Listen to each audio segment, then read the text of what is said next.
I can finally make a Pacer video. Okay, I'm level-headed.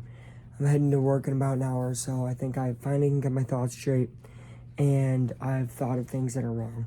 So I've blamed Rick Carlisle a lot for many things. And although this is still his issue because it is his lineup, Buddy Hield playing meaningful minutes in the third and fourth quarter needs to stop.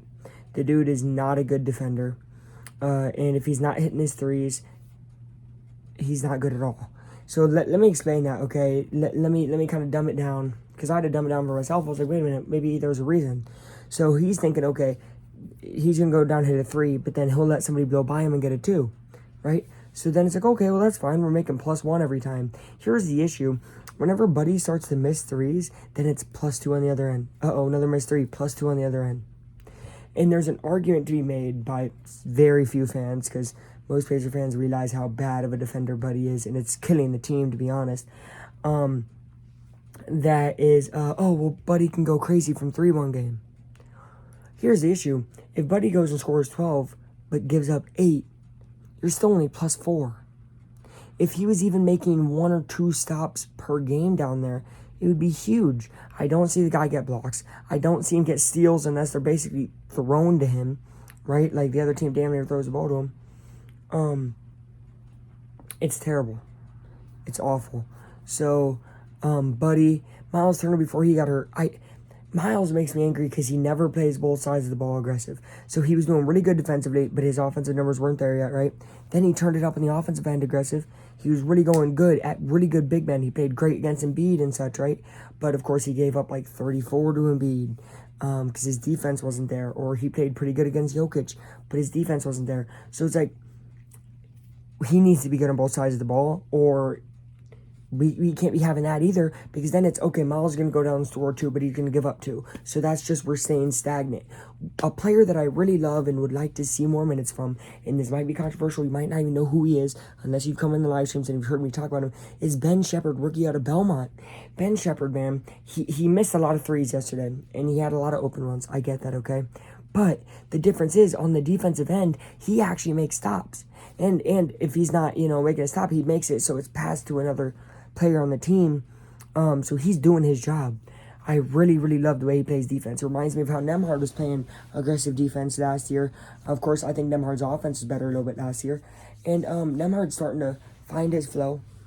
He only played a very tiny bit last game. It was really TJ and Tyrese.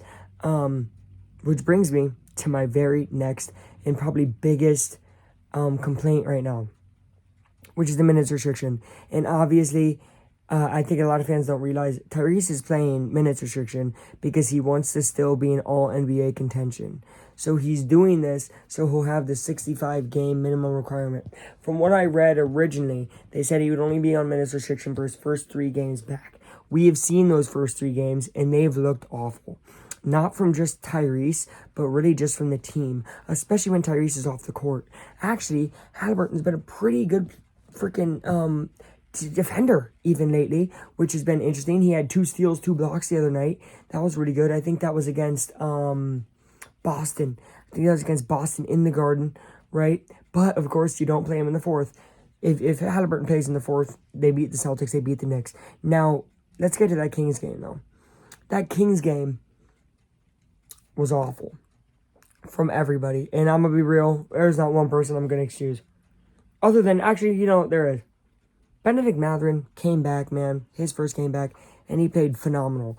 But then the rest of the team didn't play as good. So, again, what this is a team experiencing growing pains and finally figuring out how to play with each other. You got Siakam, Benedict, and Tyrese really all 3 healthy for the first time together. And it's like, okay, well, how are we going to see this work? Because Benedict's going to play big minutes late in games, Siakam and Tyrese. But those 3 guys haven't really got a mesh together. Obi Toppin, his minutes and his playing hasn't been as great these last few games. But again, he will put it together. All these guys can put it together because they can make defensive changes at the defense end. By the way, Siakam, incredible defender, incredibly underrated. Love him. Still a great signing. But so where does this leave the Pacers? I always like to do this at the very end of my videos. Okay, I'm going to talk on negative, but what's next? What's next is a 5-game streak where 4 of those 5 are very winnable. You got Charlotte. You got Houston. You've got Golden State, which Golden State doesn't even have an identity anymore. They don't really know what they're doing, right? They've played some good games, but they don't really have an identity. Pacers actually play a lot like old Golden State, so might, do that, bam. Then the Knicks. That one's tough. Julius Randle might be back by then. I've seen some reports, so if Julius Randle's back, if OG Anunoby's back, and if Tyrese isn't full minutes, that's going to be pretty tough, right? So I see dropping that one. But I think you win at least 2 of the first 3 against, you might lose the Warriors. But I'm really thinking 3-1. And then the final game before All-Star break is Valentine's Day against Toronto. Siakam's first time playing Toronto again. I think he's going to go off. Pacer players have a tendency to love Indy so much, and then they play amazing against their old teams. Neesmith had career highs in assists and points against Boston the other night, playing in TD Garden, because they basically threw him away. Obi Toppin plays always very good against New York, which, again, he actually might ball out against New York. New York's a winnable game. But realistically, what I see is 4-5. And that loss is going to come to Golden State, or it's going to come to New York. I don't think they lose both. So 4-5 in these next 5, and that's going to get them right back on track, because Miami's on their tail, and Indy knows it, and they know they got to play better, because I'm telling you, this is the hardest stretch right here. Final 5 before All-Star, first 5 after, really, really tell me how good a team is. So if Pacers go 4-5 here, and then after the All-Star break, go 4-5, we're good. We're back to what I said, second round Eastern Conference playoffs, and maybe the Eastern Conference Finals if everything goes well. But if they struggle here, and they struggle right after All-Star break, I'm going to be having a different conversation with you guys. Sorry that this is a long Pacer video, but that's all my thoughts. Tell me what you think down below in the comments. Go Pacers, and I will be streaming, I don't know when, the next game, but yeah, go Pacers. Definitely will win against the Hornets. Book it. Bye.